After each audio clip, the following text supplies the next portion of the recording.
Olá, meus irmãos e irmãs de Ideal Espírita, vocês amigos e amigas que nos acompanham aqui na página Estação da Luz Espírita, muitíssimo obrigado mesmo pela sua companhia. A nossa página Estação da Luz Espírita não tem fins lucrativos, o objetivo é a divulgação da doutrina espírita.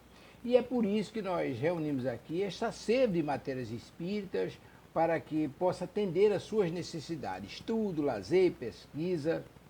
Você encontra aqui na nossa página Estação da Luz Espírita os livros da codificação, obras suplementares, entrevistas, palestras e os programas da Web Rádio Estação da Luz de Natal e Web Rádio Cristo Consolador de São Paulo.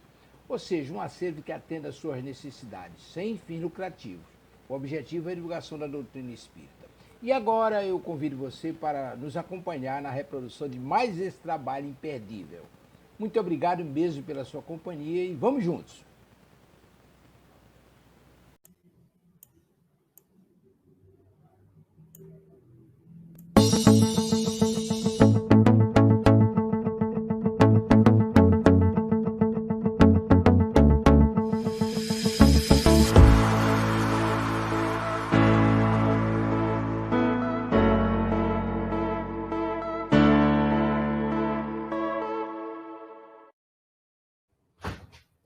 Olá, queridos amigos ouvintes e internautas. Estamos começando agora pela nossa Web Rádio Cristo Consolador, mais um programa Estudando a Codificação Espírita, o livro dos Espíritos, né? Mas, como todos sabem, a Web Rádio Cristo Consolador é uma web rádio espírita e nós temos como hábito iniciar todas as nossas transmissões com uma prece, pedindo aos queridos amigos espirituais que nos auxiliem na realização de mais um programa. Então, antes de iniciarmos a nossa prece, vamos cumprimentar aqui a nossa querida amiga Maria de Fátima Enes. Oi, Fátima, tudo bom, querida? Que bom que você está aqui, né? Boa tarde a todos, bom estudo para todos nós, né? Com certeza, com certeza. Então, vamos agora, né, convidar a todos os nossos amigos que estão nos acompanhando aqui pela Web Rádio agora e que irão nos ver, né, nos ouvir e ver mais tarde através do nosso vídeo que ficará gravado aqui no nosso canal do YouTube, para que nos acompanhem, né, para mais uma prece de abertura, né? Então, vamos orar. Deus, Pai de infinita bondade, misericórdia e justiça, Jesus, nosso querido amigo, nosso mestre, guia e modelo de toda a humanidade. Queridos amigos espirituais que estão aqui conosco nesta tarde, mais uma vez, para nos orientar, nos intuir, nos auxiliar na realização de mais um programa. Muito obrigada pela presença amiga, obrigada sobretudo pela luz da doutrina espírita que ilumina as nossas vidas. Obrigada pela bênção desta encarnação, por esta oportunidade bendita que o Pai nos oferece para repararmos os nossos erros do passado, nos reconciliarmos com os inimigos e nos tornarmos pessoas melhores. Então, pedindo a Deus, a Jesus e a toda essa espiritualidade amiga que aqui está conosco, nós pedimos permissão para iniciar mais um programa da nossa Web Rádio Cristo Consolador, o programa Estudando a Codificação Espírita, o livro dos Espíritos, né? Então, vamos lá. A nossa querida Maria de Fátima estava na dúvida se teríamos o nosso estudo hoje, né? Sim, teremos sim, com muito prazer, com muita alegria, né? Com muita vontade de estudar, com certeza, né? Com certeza. Bom, meus queridos, então, como vocês sabem, né? Nós estamos estudando a temática das parecenças físicas e morais, aqui no nosso livro dos Espíritos, né? Deixe-me ver aqui se eu consigo localizar qual é o nosso capítulo. Nós estamos já, se eu não me engano, na segunda parte, deixe-me ver aqui, que eu nunca sei de cor qual é a parte que nós estamos, né? Mas vou pegar aqui. É justamente no livro segundo, não é? Do livro dos Espíritos. E vamos olhar aqui, vejamos exatamente. Na segunda parte, onde nós vamos falar justamente é o capítulo 4, né? Estamos quase terminando o capítulo 4, onde nós vamos falar justamente das parecências físicas e morais, ok? Então, vamos lá pegar. Nós já vimos algumas perguntas na semana passada, né? E hoje, então, nós vamos começar a partir da pergunta 211. Mas antes, vamos cumprimentar a nossa querida Miriam Becker. Olá, Miriam. Como vai, querida? Tudo bom? Boa tarde, Silvia, a todos, nossos companheiros de estudo da doutrina espírita. Bons estudos para todos nós. Sim, com certeza, né? Com certeza. Exato, Fátima. Vamos iniciar na pergunta 211, né? Então, vejamos qual é ela, né? Pergunta 211. De onde vem, né? De onde vem a semelhança de caráter que existe frequentemente entre os espíritos, sobretudo entre os gêmeos, né? Nós já estudamos e vimos que o espírito não procede do espírito, né? Que o que procede de um do outro, né? Dos pais, é o corpo físico. Os filhos herdam semelhanças físicas, mas não semelhanças morais, porque cada espírito já é uma entidade, uma individualidade pré-existente à concepção, não é? E que naturalmente já tem toda uma bagagem de conhecimentos, de erros e acertos realizados em vidas pretéritas. Então, quando os pais geram um novo filho, eles estão gerando apenas o corpo físico, porque o espírito que irá se unir àquele corpo e lhe dar vida já é um espírito pré-existente, ok? É um espírito pré-existente da mesma forma como será um espírito que vai continuar existindo, né, após a morte do corpo físico. Então, a pergunta é, se é assim, como é que nós temos casos de semelhanças, né? Semelhanças de caráter entre espíritos, né? Que supostamente não teriam nenhuma ligação, né? Não teriam essas semelhanças em virtude do caráter dos pais, né? Então, de onde vem a semelhança de caráter que existe frequentemente entre os irmãos, sobretudo entre os gêmeos, né? A gente vê, às vezes, numa mesma família, espíritos que têm uma personalidade muito semelhante. Se o espírito não vem, né, não são os pais que dão o espírito, por que a semelhança de caráter entre eles, né? E os amigos espirituais nos dizem o seguinte: são espíritos simpáticos que se aproximam pela similitude de seus sentimentos e que se sentem felizes por estar juntos, né? Então, o que acontece? Não é que os filhos tenham herdado semelhanças de caráter dos pais, não. É que são espíritos com os mesmos interesses, com as mesmas, às vezes, aptidões, né? Com os mesmos pontos de vista, que, justamente por essa afinidade, eles se aproximam e reencarnam no mesmo grupo familiar, né?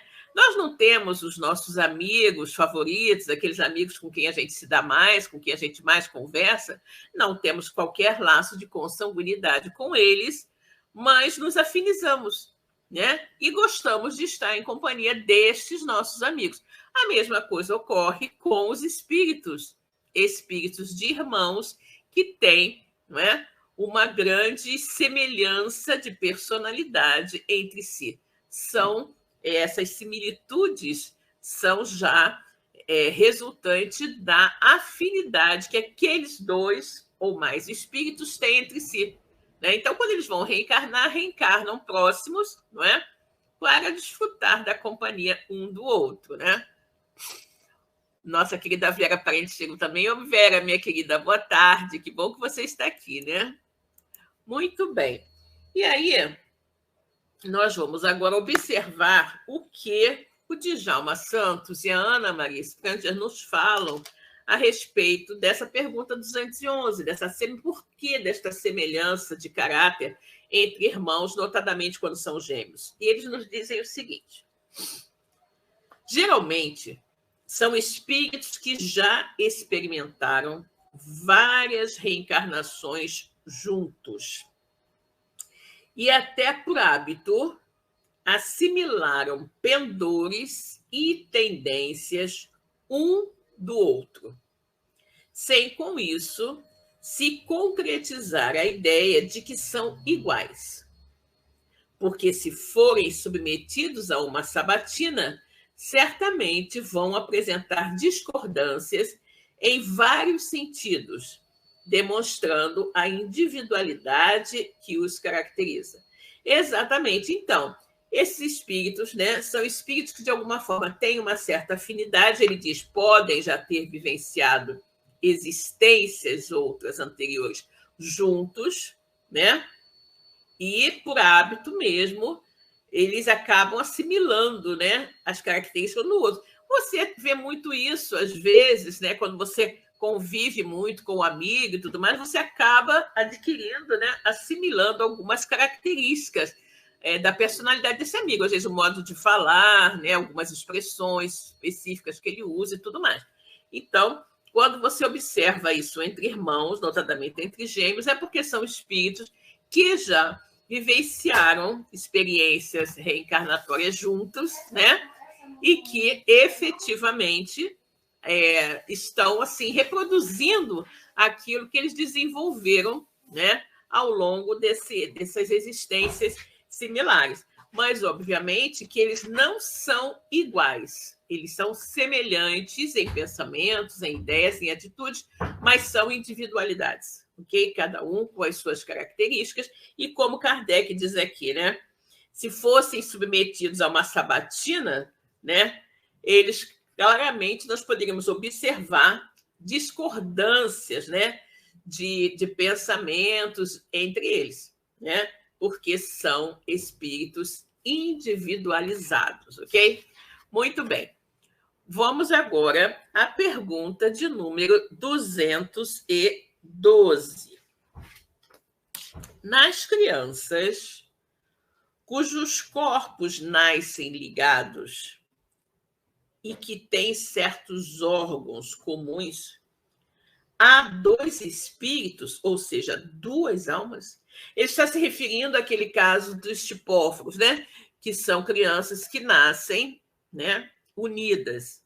Às vezes podem ter dois troncos, mas dois troncos, duas cabeças, mas dividirem duas pernas apenas, ao invés de quatro, né? Às vezes você tem um tronco mais avantajado e duas cabeças, já vimos casos assim, duas cabeças, então a cabeça da direita controla todo o lado direito, ou seja, controla o braço direito, controla a perna direita, e a cabeça da esquerda controla, né, o braço esquerdo, a perna esquerda e tudo mais. Às vezes, eles têm até órgãos vitais que eles dividem, como, por exemplo, pode ser um coração só, né? Um coração só para duas pessoas. E aí a pergunta de Kardec é bastante pertinente quando nós analisamos esse tipo de situação, quando ele diz, né, em casos de crianças que nascem com os corpos ligados, Kardec, e até com alguns órgãos em comum, como eu falei, exemplo do coração, né, um coração só, se existem ali reencarnados são as crianças siamesas, né, ou tipófagas, como a gente chama, existem ali dois espíritos, né, dois espíritos. E aí ele diz o seguinte: existem sim dois espíritos, mas a sua semelhança faz que muitas vezes não vos pareçam mais do que uma, né? Ou seja, são espíritos que de repente, por algum motivo, né, vieram dessa forma, né, ligados. Em geral, são espíritos que não se afinizam, né? Não se afinizavam muito, e aí vêm unidos dessa forma para aprender um dependendo do outro. Nesse caso específico, um vai depender do outro para tudo, né? eles aprenderem a conviver e a se amar, né? E aí ele diz que tem uma semelhança, né, de pensamentos e de atitudes tão grande que às vezes pensa-se que é um espírito só, mas na verdade não, são dois, né? São dois espíritos. E aí o que ele diz aqui? Muitas vezes elas não vos vão parecer mais do que um espírito só, ou seja, vão ser sempre, né? Vão ser tão parecidos que você vai pensar que ali habita um só espírito, mas na verdade são dois. Nossa querida Kátia Moreno chegou também. Boa tarde a todos. Boa tarde, Kátia. Que bom que você chegou, né? Vamos lá, então. E aí o comentário, a pergunta 212, né? Há dois espíritos ou, por outra, duas almas nas crianças cujos corpos nascem ligados, tendo alguns órgãos em comum? Sim, mas a semelhança entre elas é tal que vos faz pareçam, em muitos casos, uma só. E eles recomendam, né? Eles fazem a observação. As crianças chamadas chipófagas são, na realidade, dois espíritos. E exatamente por isso possuem dois cérebros e pensam diferentemente uma da outra. O corpo físico é apenas um instrumento de apresentação que as duas individualidades usam com muita dificuldade, devido à falta da maioria dos órgãos físicos, né? Então, olha o que ele fala aqui: o corpo físico, existem dois espíritos, e o corpo físico que eles dividem, né? Porque um corpo, como eu dei o exemplo, né? Duas cabeças em um único tronco mais avantajado, em que um lado do tronco tem um braço e uma perna, outro lado, outro braço e outra perna, só que cada espírito teria esse tronco avantajado com duas cabeças, cada cabeça coordena um lado do corpo, né? Então ele diz: as crianças chamadas chipófagas são, na realidade, dois espíritos. E exatamente por isso possuem dois cérebros e pensam diferentemente uma da outra.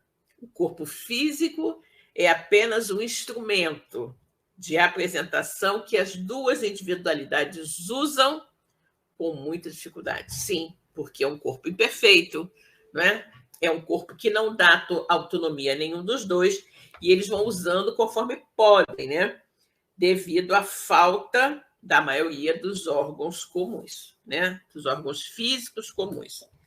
Exatamente. E aí nós vamos ver, né, como está a sabedoria da espiritualidade ao fazer, né, dois espíritos que muito provavelmente possam ter sido inimigos no passado voltarem e nascerem nessa condição para justamente aprenderem a se amar, se respeitar, né? E aprenderem a conviver. Porque uma vez que você tem um tronco com duas cabeças e um braço e uma perna comandado pela cabeça da direita, um braço e uma perna comandado pela cabeça da esquerda, você só vai conseguir fazer uma tarefa simples, por exemplo, como andar, se os dois estiverem de acordo. E aí eles começam a estar de acordo em pequeninas coisas para depois virem a estar em acordo, né? Em acordo com outras coisas muito mais importantes. E, obviamente, dependendo do tempo em que permanecerão encarnados, digamos assim, esse ajuste, né? Esse aprendizado do amor vai ser cada vez maior, né? E aí vejamos aqui agora, temos a pergunta de número 213, né? Mas se os espíritos se encarnam nos gêmeos por simpatia, de onde lhes vem a aversão que às vezes se nota entre eles? Olha o que ele vai colocar aqui. Olha a pergunta de Kardec, né? A gente falou anteriormente que os espíritos, né, reencarnavam, tinham semelhança de caráter e tudo mais, porque eram espíritos que já haviam vivido experiências anteriores e que tinham essa semelhança, essa afinidade de caráter. E aí Kardec vai e faz uma pergunta muito inteligente, porque ele diz o seguinte: mas se os espíritos se encarnam nos gêmeos por simpatia, de onde eles vêm a aversão que às vezes se nota entre eles? Sim, às vezes nós vemos gêmeos que não se toleram, né? Gêmeos que brigam muito. E aí os espíritos nos explicam: não é uma regra que os gêmeos tenham de ser espíritos simpáticos, né? Espíritos maus podem querer lutar juntos no teatro da vida. Exatamente. Então, os espíritos dos gêmeos podem não ter, né, nenhum sentimento de simpatia entre eles, né? Não necessariamente são espíritos simpáticos que renasceram ali no corpo, né, daqueles gêmeos. Podem ser espíritos outros, né, e que podem querer lutar nesta reencarnação, podem querer lutar juntos, né? E o que eles colocam aqui, justamente isso. Não é uma regra que os gêmeos tenham de ser simpáticos. Espíritos maus podem querer lutar juntos no teatro da vida, né? E aí vão reencarnar, né, dessa forma juntos, como gêmeos e tudo mais, e vão ter as suas experiências, muito provavelmente, similares, né? Similares. Vejamos o que os nossos amigos aqui nos dizem. No mais das vezes, são espíritos simpáticos que se unem no mesmo útero para experiências comuns. Mas acontece que espíritos inferiores também usam dessa técnica para ficar mais perto do seu desafeto e, assim, poder cobrar com mais vigor as dívidas da retaguarda. Gente, olha que coisa interessante aqui, né? Espíritos de gêmeos não necessariamente são espíritos simpáticos, espíritos que tenham afinidade entre si. Ele diz, amigos espirituais nos dizem aqui o seguinte, que também espíritos de desafetos, né, espíritos inferiores, também usam desta mesma técnica para ficar próximos a seus desafetos, né? E assim poder cobrar de forma mais incisiva as dívidas do passado. Então, os espíritos podem ficar unidos como gêmeos por afinidade e também, né? E também por falta de afinidade, para estarem próximos e poderem, desta forma, não é? Dessa forma, cobrar mais fortemente, né, as suas dívidas, da que está ali perto dele. Olha que situação, né? Olha que situação. Que eles ficam ali, né, cobrando as dívidas da retaguarda muito próximos mesmo, como espíritos, né? Como espíritos de gêmeos, né? E aí essa coisa, né, a gente vai pensar, né? É aquela questão de quando os desentendimentos são muito fortes, às vezes, numa medida drástica, para que aqueles espíritos aprendam a conviver, aprendam a se amar numa dependência recíproca, Deus pode fazer com que renasçam como gêmeos chipófagos, né? Porque aí vão ter que aprender realmente a conviver, não tem como separar. Alguns casos, naturalmente, é possível a separação, não é? Mas em outros não é, porque eles compartilham dos mesmos órgãos. Então, nesse caso, eles, querendo ou não querendo, vão ter que aprender a se estimar. Vão ter que aprender a se estimar. Vamos imaginar uma situação, né? Alguém que você realmente não tivesse nenhuma simpatia e, de repente, você se vê obrigado, né, a conviver diuturnamente com esta pessoa. Olha que situação, né? Então, é óbvio que para o bom andamento das coisas, né, para o bem comum, né, dos dois, os dois vão ter que se modificar. Né? Os dois vão ter que se modificar. Nesse caso, não tem nem para onde fugir, né? Estão grudados, estão ali agarrados, vão ter que se acertar. Né? Muito bem, vamos agora à pergunta 214. Que pensar das histórias de crianças que lutam no ventre da mãe? Né? História de gêmeos que ficam lutando ainda dentro da barriga da mãe. E aí os espíritos dizem, imagine, para figurar que o seu ódio era muito antigo, fazem-no remontar à fase anterior ao nascimento. Geralmente não percebeis bem as imagens poéticas, né? Olha o que ele está dizendo, que isso é uma alegoria, né, gente? Isso é uma alegoria, né? E que, efetivamente, as pessoas, às vezes, para dizer, né? Esses gêmeos, fulano, o João e o José, de repente, já brigavam no leito, no útero da mãe, né, antes de nascer. Isso aí é só para meio que inventar uma historinha, né? Para justificar, talvez, a animosidade entre os gêmeos, né? Mas aí o que eles falam aqui, né? O que se deve pensar dessas histórias de crianças que lutam no seio materno? São lendas, né?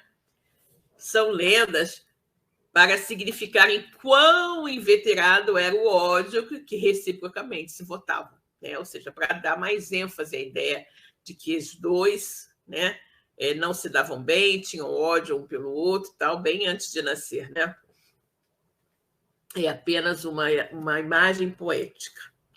E aí o comentário de Djalma e da Ana Maria é o seguinte: na realidade, nunca houve luta e sim movimento. Né? Não é luta, movimento. Natural e compreensível com fetos em desenvolvimento, levando muitas pessoas a pensar, depois do nascimento de gêmeos, que eles lutavam no ventre materno, quando apenas davam demonstrações de vida. Né? Então, você tem dois bebês se movimentando muito no ventre da mãe. Depois eles nascem e são muito assim, digamos assim, briguentos, né, um com o outro. Já no ventre já ficavam lutando, não sei o que, não sei o que lá.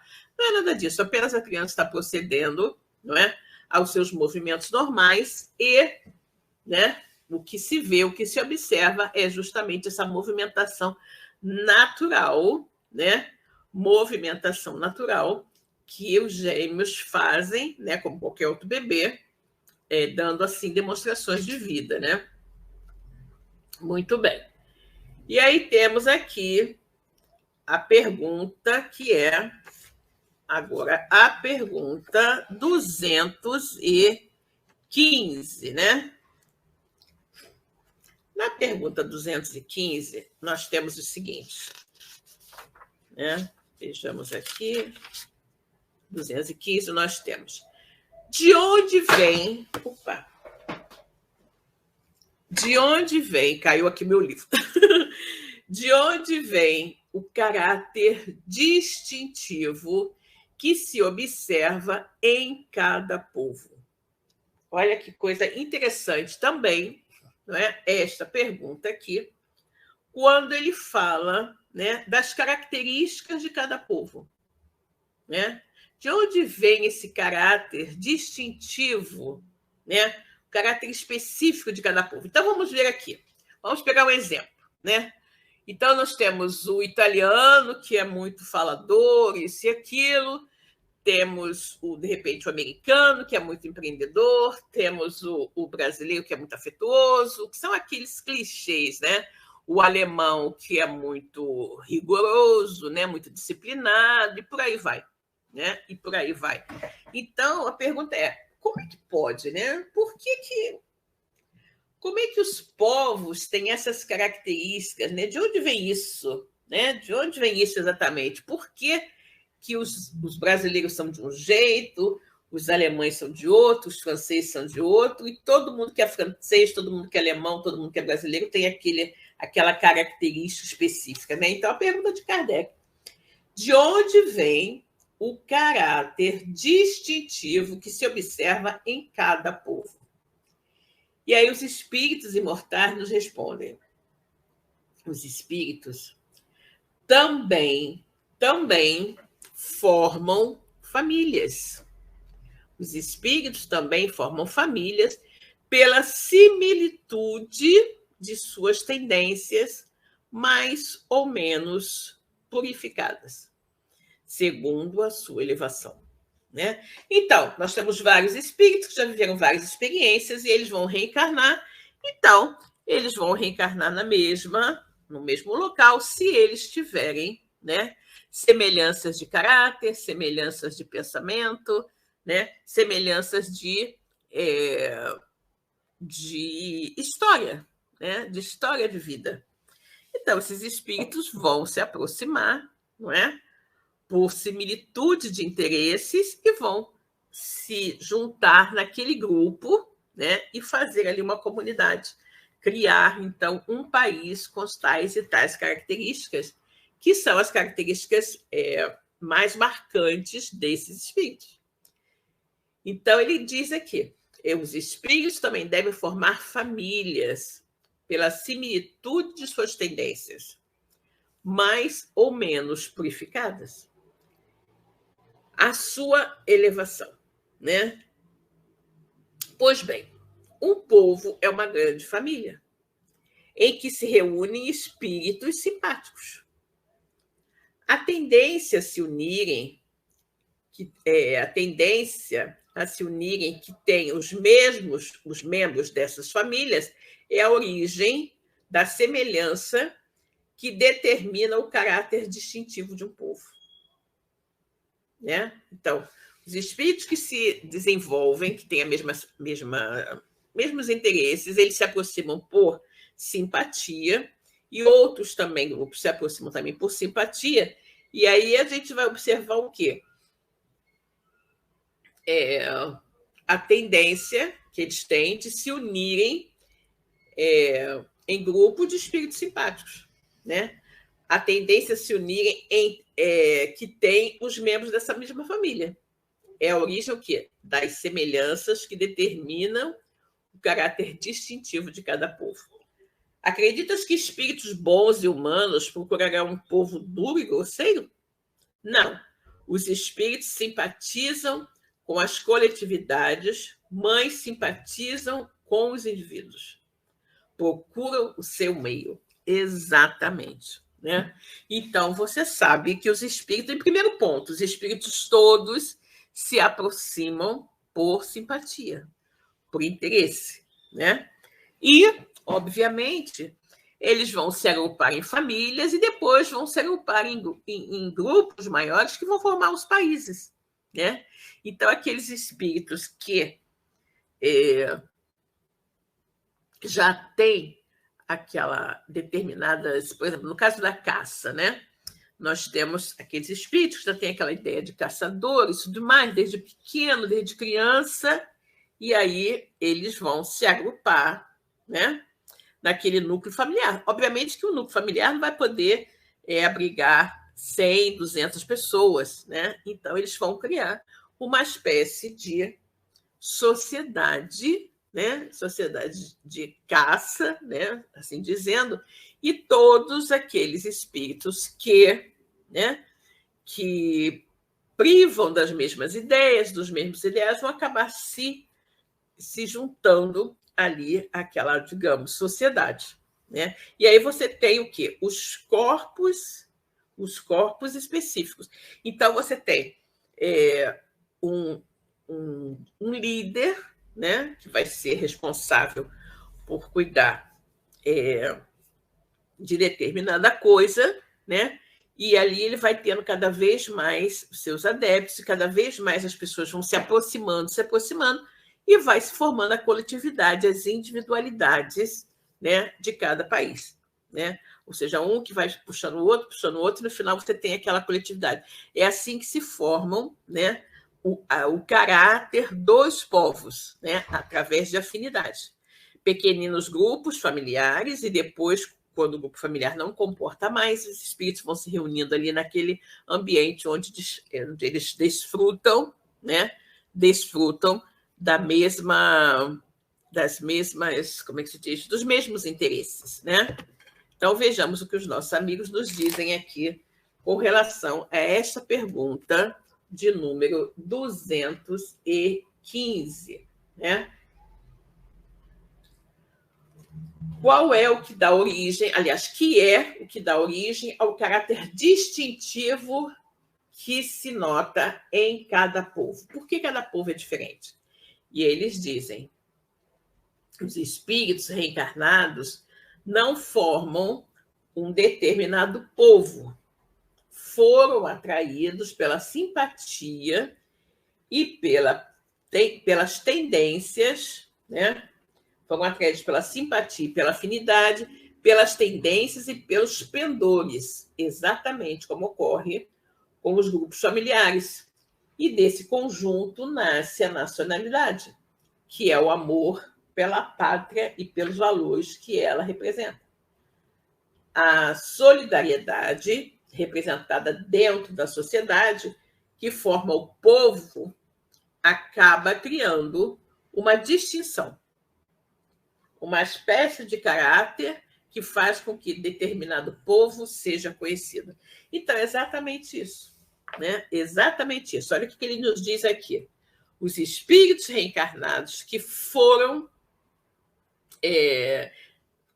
em um determinado povo, ou seja, aqueles espíritos, eles antes pertenciam ao povo tal, foram atraídos para determinado povo, eles foram atraídos pela simpatia e pelas afinidades, né? Pelas tendências e pelos pendores, exatamente como ocorre com os grupos familiares. E desse conjunto nasce o quê? A nacionalidade, que é o amor pela simpatia e pelos valores que ela representa. A sociedade representa dentro da a solidariedade, desculpe, representa dentro da sociedade que forma o povo, acaba, né? A solidariedade representa dentro da sociedade que forma o povo, acaba criando uma distinção, uma espécie de caráter que faz com que determinado povo seja conhecido. Então, determinadas características vão sendo muito mais visíveis, não é?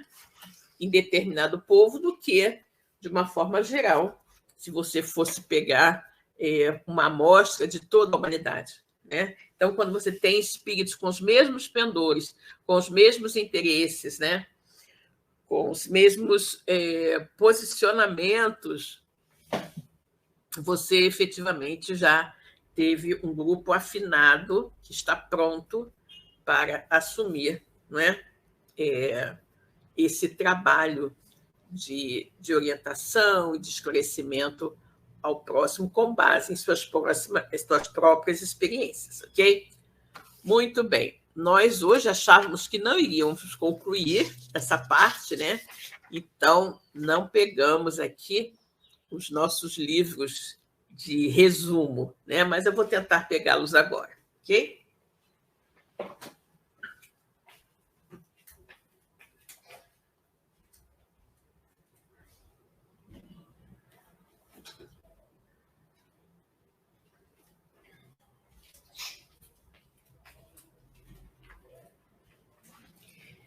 E aí vamos ver aqui, temos mais duas questões que acredito que nós teremos tempo de verificar, né? É a questão 216. O homem conserva em suas novas existências os traços do caráter moral das existências anteriores? Ou seja, você tinha uma determinada personalidade numa vida anterior, você agora, nessa, você pode conservar os mesmos caracteres, os mesmos traços, né? E aí os espíritos dizem o seguinte: sim, isso pode acontecer. Mas, ao melhorar-se, ele se modifica. Sua posição social também pode não ser a mesma. Se de senhor ele se torna escravo. Suas inclinações serão muito diferentes e terias dificuldade em reconhecê-lo. O espírito, sendo o mesmo nas diversas encarnações, suas manifestações podem ter de uma para outra certas semelhanças.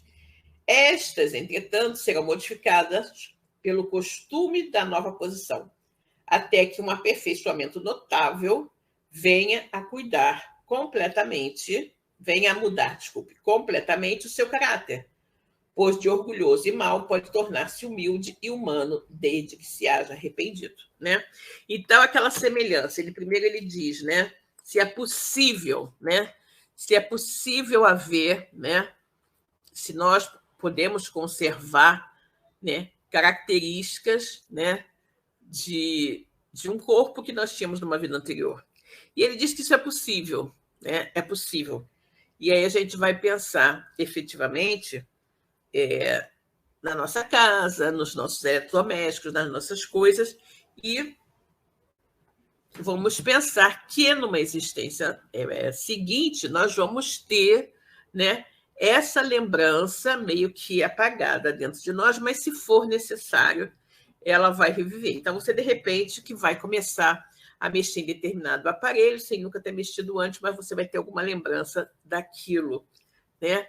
Da mesma forma como amigos seus, né? Amigos seus de outra existência, você pode reencontrar nessa, e aquele amigo com quem você tem uma grande afinidade e tudo mais, né? Que você diz assim, esse aqui é meu irmão, né? Não apenas meu amigo, assim, de conhecimento. Isso é muito interessante, porque você vai lembrar, de repente, vai poder lembrar, né, de outras experiências, ou, o que eu acho mais comum de acontecer, é que você, quando estiver lidando, né, com as coisas espirituais, eventualmente lhe seja dado uma pequena tarefa, né, tipo apoiar os irmãos da casa que você frequenta e tudo mais.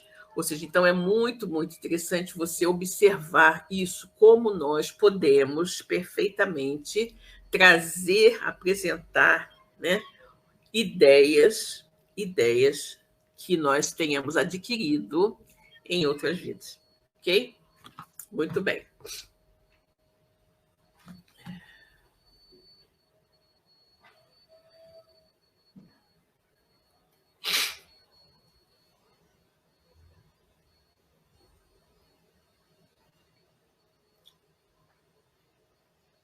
Aí temos aqui, né, essa pergunta que nós estamos vendo, que é a pergunta 216. O homem conserva em suas novas existências os traços do moral, do caráter moral das existências anteriores? Sim, é que os espíritos dizem que sim, mas vamos ver qual o comentário do Djalma, né? E eles dizem o seguinte: trazemos sempre conosco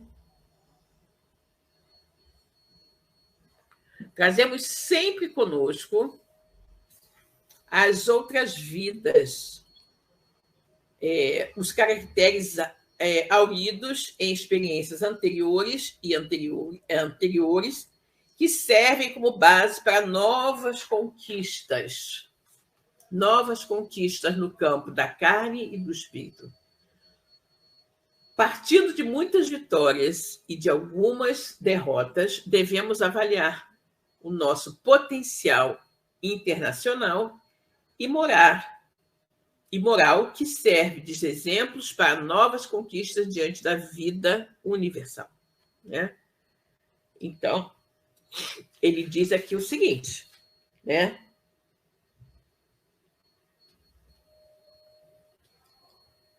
Que há casos em que nós temos, né, até aqui no nosso trabalho do dia a dia, até na casa espírita e tudo mais, há casos em que nós temos, né,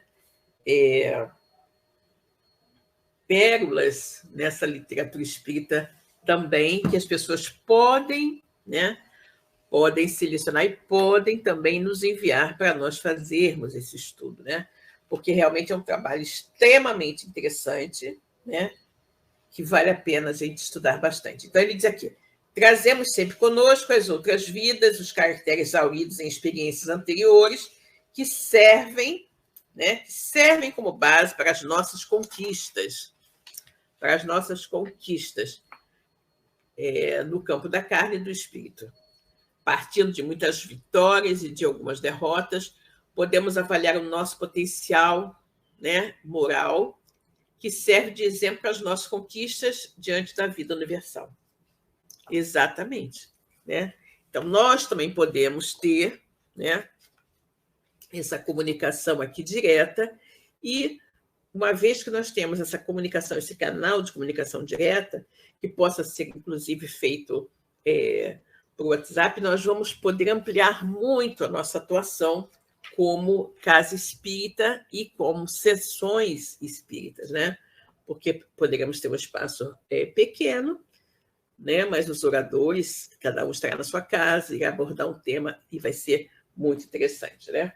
Então, vamos lá. Pergunta 217. Vejamos qual é a pergunta. Deixa eu beber um pouquinho de água. Qual é a pergunta 217? Né?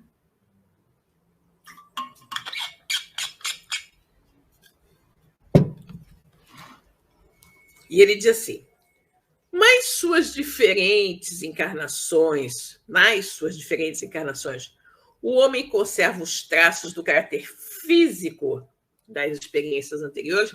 Primeiro, Kardec perguntou, né, se você indo para o grupo que já está formado, você teria algum tipo de desconforto espiritual, né?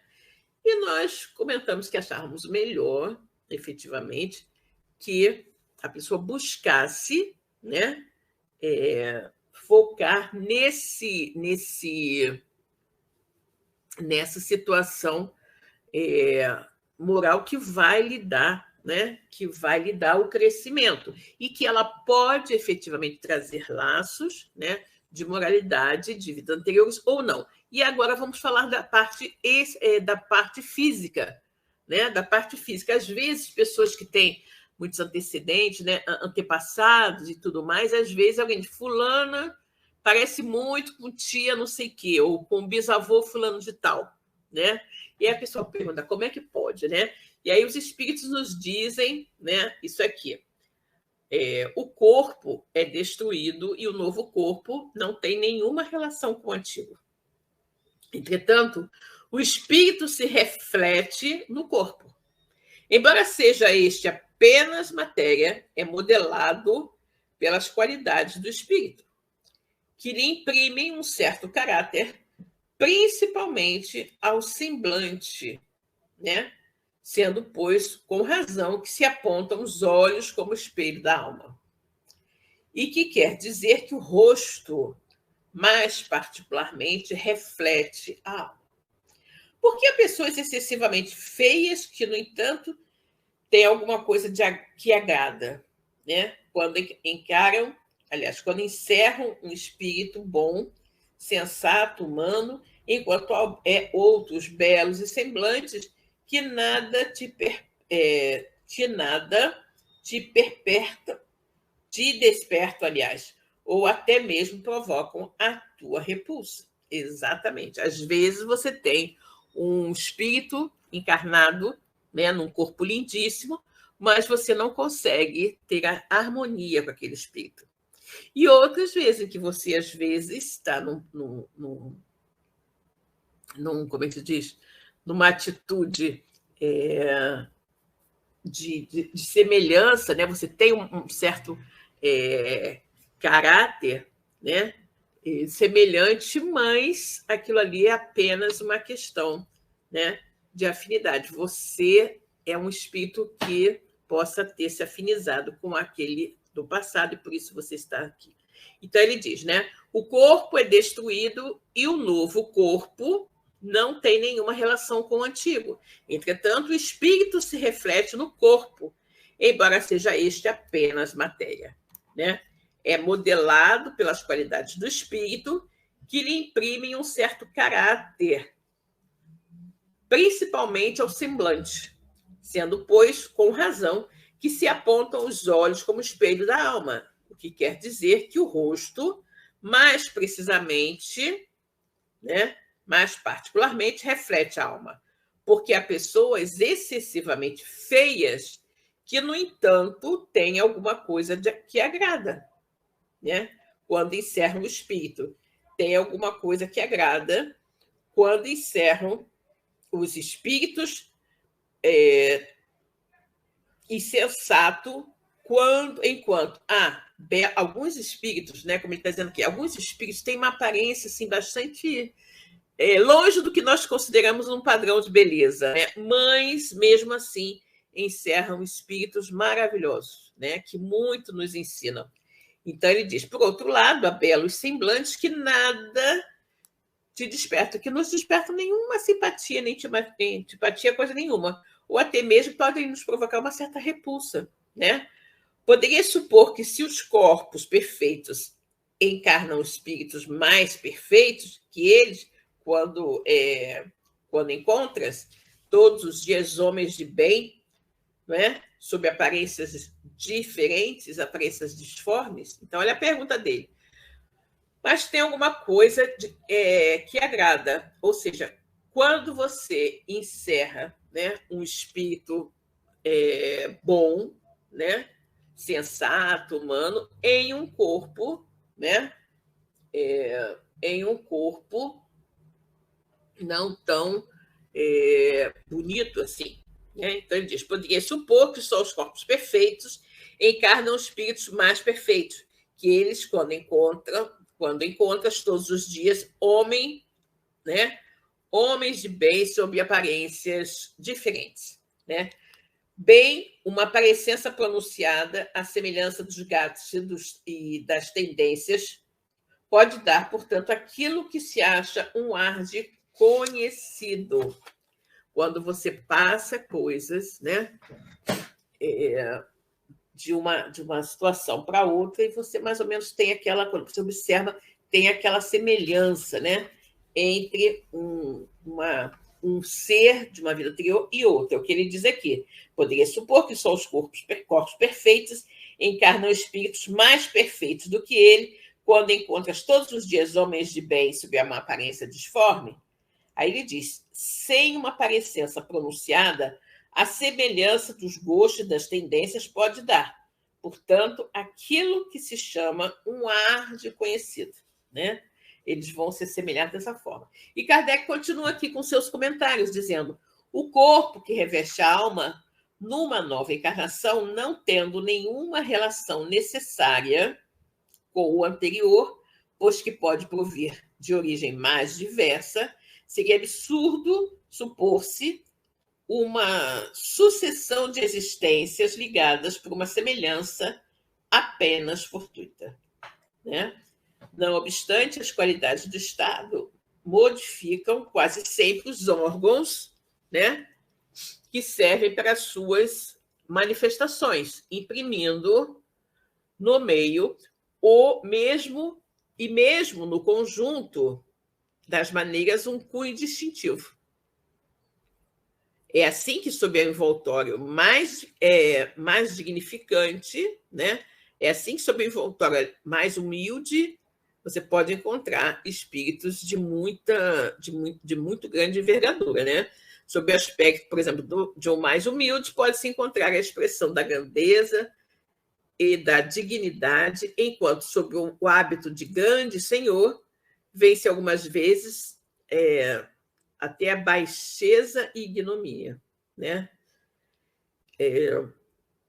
Certas pessoas, então, saídas, né, da mais íntima posição, que realmente tem muito tempo, né, já nesse processo, então, certas pessoas saídas da mais ínfima posição adquirem sem esforços os hábitos e as maneiras da alta sociedade, parecendo que reencontram o seu elemento, enquanto outras, malgrado seu nascimento e sua educação, estão ali sempre deslocadas, como explicar esse fato de uma maneira outra, senão pelos reflexos, né? Pelo reflexo daquilo que o espírito foi.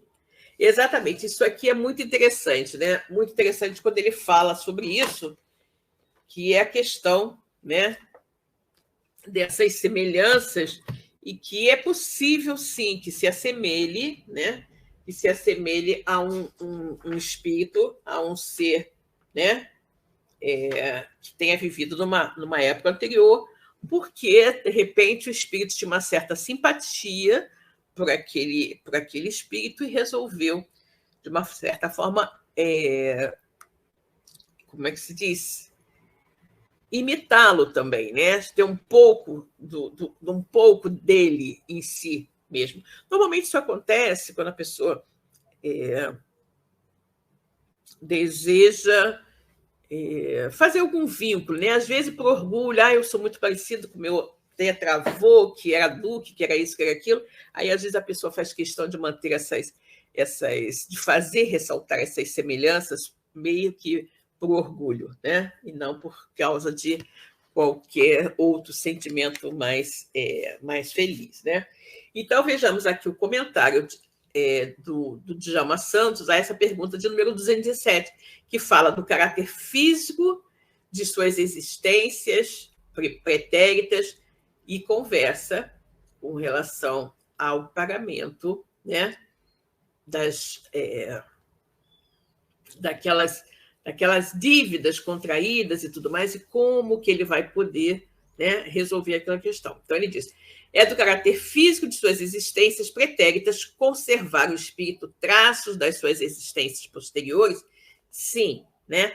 O corpo físico que ostentamos é e será sempre uma cópia mal feita do corpo espiritual, ou perispírito, que o modifica e organiza biologicamente, sendo natural que, ao modelar um corpo novo, em nova reencarnação, o perispírito possa, aliás, plasmar as mesmas características do invólucro anterior, mas não se negue, aliás, não se segue que sempre é assim, porque o normal é a cada existência no campo da carne que nós tenhamos um novo corpo, né? Então, é importante que a gente até faça um controle maior sobre essas questões, né?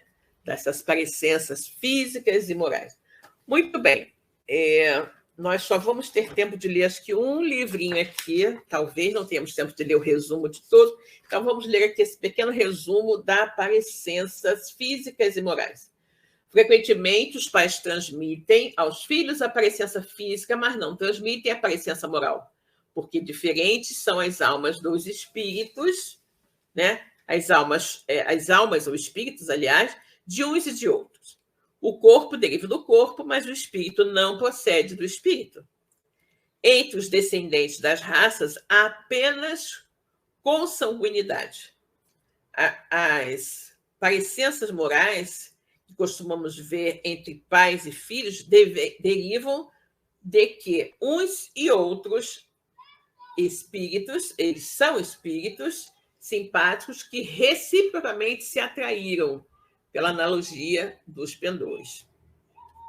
Os espíritos dos pais, entretanto, exercem uma bem grande influência sobre o filho, depois do nascimento, claro. Por isso, os espíritos dos pais não devem se esquecer de que têm por missão desenvolver os espíritos dos filhos pela educação, né? Deus nos confiou suas ovelhas e nós temos que cuidar bem delas, né? Tornar-se-ão culpados se vierem a falir no seu desempenho. Ou seja, o pai e a mãe que não cuida bem do filho, que não orienta para o bem, ele faliu e ele vai ser culpado de acordo com a sua responsabilidade, né? Tornar-se-ão culpados se vierem a falir no seu desempenho.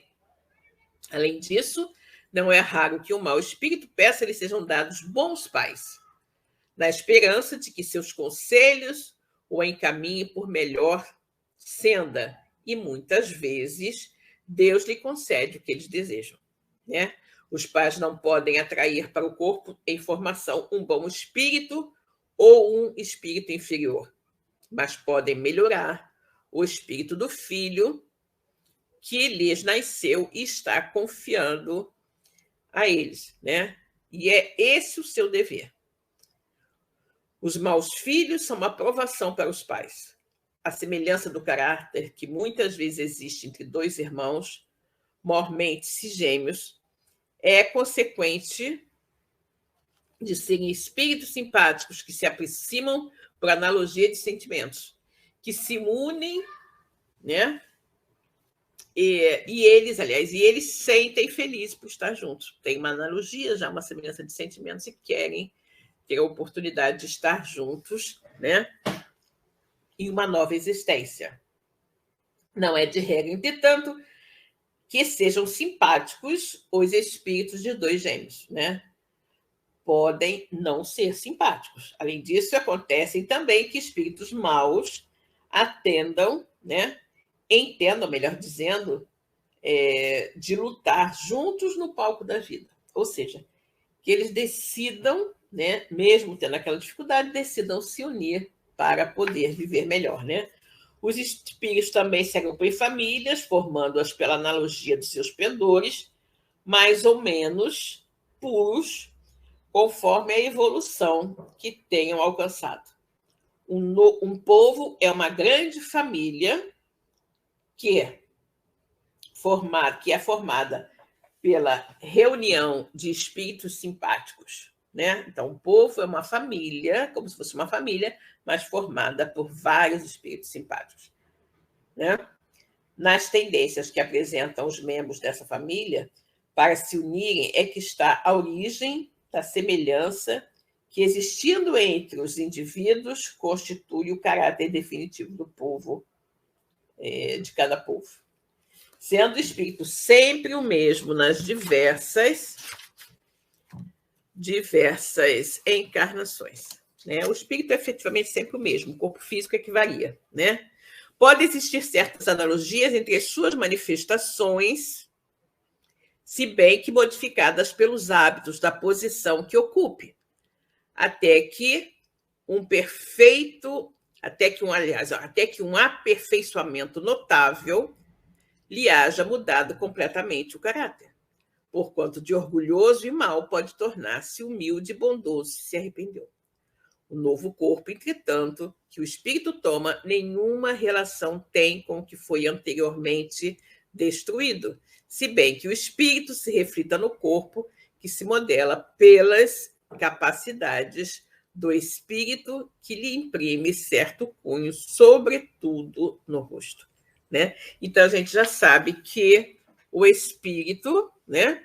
Que o espírito efetivamente ele não deriva, né? Não deriva do espírito, e sim que o corpo é que deriva do corpo. O espírito não, ele é uma individualidade, né? Uma individualidade, e terá eventualmente parecenças físicas e de caráter, se for esse, né? Se existir entre eles, né? Esse grupo familiar, muita afinidade mesmo e muito interesse de crescerem, de aprenderem juntos, ok? Bem, minhas queridas e meus queridos, já passamos um pouco do nosso tempo, não é? Mas conseguimos concluir mais essa etapa do nosso estudo, ok? Então, uma boa noite para todos, que tenham todos um excelente Natal, né? E estaremos aqui mais uma vez na próxima semana, ok? Fiquem com Deus e até a próxima sexta. Feliz Natal para todos. Tchau, tchau.